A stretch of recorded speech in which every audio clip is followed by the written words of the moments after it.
Well, when Gippsland resident Rob Saunders woke to the smell of smoke, he was quick to act, grabbing his wife and pets to flee their home as bushfires swept across the region. Despite the best efforts of firefighters, their home is now nothing but ash and rubble. He joins us now from Sale in Victoria alongside former CFA member Lynn Gunter in Sunday Creek in Victoria as well. Thank you both so much for your time. Rob, if I could come to you first, I do want to check in first on how you're doing after fleeing your home. Look, we're doing a bit better now. Starting to process everything, going through obviously the insurance and everything that goes with that. What else can I say? We're just we're still finding somewhere to live at the moment. It's just working things out day by day. It's so awful, Rob, and especially because it came up on you so quickly. I mean, for you to act as quickly as you did as well, not only to save yourself, your wife, your pets, but your neighbours as well. Oh, I know. I had to go and so they're good people, the neighbours, and I thought I'd better wake them up. But they had plenty of time to get out, which was good. It was on our doorstep, and that was all we had. All we could get was our animals. Yeah. Looking at the house now, it's still very nice. No, it's such a confronting reality, isn't it, Robin? Especially because this has happened so early in the season. I mean, how did you and the community feel with this? Did you feel as though you were ready for these kinds of conditions? I don't think I was ready for it at all. We've had 3 wet years. We haven't had too much rain the last couple of months, but we've had a couple of little downpours here and there, and we're expecting some today and tomorrow. So, honestly, I don't know where this fire came from, but it just spread so quickly. And that's the problem, isn't it? When it comes out of nowhere and it spreads so quickly at a time you're not expecting it, you really do have to think quickly. Lynn, if I could bring you in, you've shared those same fears as Rob about what was to come for the bushfire season. Has enough been done to actually prepare communities? I don't think so, but can I just say our heartfelt goes to those that have lost their homes. Mate, you'll get through, and there's community that are there to help. But when it comes to the fire season, I just think we've got to start preparing for the worst. And we've seen the worst in 1939 and 2009, and we lost too many lives, and Ash Wednesday as well. And if we prepare for the worst and it doesn't happen, it's a blessing.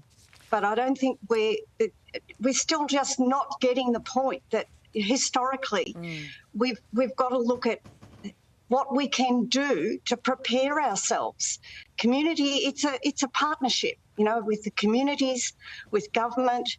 A lot of communities, I see that them, particularly in our area, they're cleaning up, they're doing things, but we look at those Royal Commission findings that said put some fire breaks around our communities, around areas where there is housing.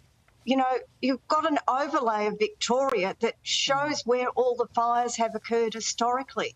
Let's start looking at a lot deeper than what we're looking at it now. Our emergency services are doing an amazing job. We don't ever, but we just have to think and be prepared for the absolute worst. As has just been found out, it hits you so suddenly. Yeah. That's why they're called wildfires. They just go in any direction and nobody knows where they're coming from. So be prepared, but thinking of you, mate, and all your family. Yeah, I mean, this is the thing, though, Lynn. You have lived through these bushfires before, particularly, the Black Saturday fires in 2009. Yeah. Why haven't we learnt from those mistakes? Is it because the seasons come earlier this time? Is it because of, issues that we've had with funding or with resourcing for the CFA? I think there's part of the resourcing. I think there's resourcing. There's been the cutback with the fire bombing, which we is a fantastic thing. But I think we have the years where we have the rains and we come a bit complacent. People, we tend to think, oh, look, everything's going okay. What we need to do is change our thinking. We need to look at, we can't afford to have these types of fires. One house lost that's been lost is too many houses. Yeah. Look at what we can do that can minimise the risk and the risk to wildlife. You know, a lot of wildlife get killed. Animals, unfortunately, suffer as well. I think we've got to start looking a little bit more in depth together as community and government, not just separate entities. Yeah.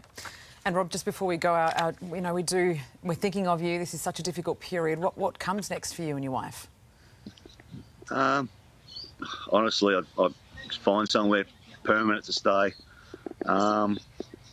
Pick up bits and pieces. Like we've got to basically find everything all over again. We've left with nothing.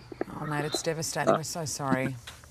Thank you so much for joining us, and we'll stay in touch with you. Hope things improve. Thanks so much for your time as well, Lynn, this morning. Carlos. Thank you. Well, the fire season. Hey there, Today fans. Sarah and... What's my name again? Oh, my goodness. Carl. Hey, thanks for watching our YouTube channel, though. Subscribe now for more news, special reports and amazing Aussie stories. And Carl misbehaving, Whoa, of course. that never happens. Always happens. What's she talking about? Always happens.